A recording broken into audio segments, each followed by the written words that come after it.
Coffee கொடுக்கணும், காரம் வேணுங்கிறது. காரத்துக்கு 12ன்னு சொன்னா உடனே சண்டைக்கு வர்றது. இது டெய்லி எங்களுக்கு நடக்குது பிரச்சனை.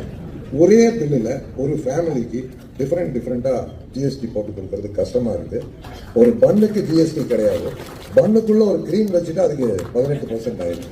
கஸ்டமர் என்ன சொல்றாரு, நீ கிரீமே ஜாமையும் கொண்டா நானே வச்சுக்கிறேன். ஆனால் நடக்க முடியல.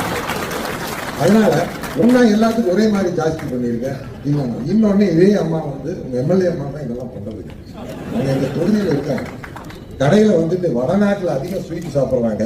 அதனாலதான் அம்மா அதுக்கு 5% காரத்துக்கு 12 பண்ணிட்டாங்க. தமிழ்நாட்டில் ஸ்வீட் காரம் காபி அப்படிதான் போகும்.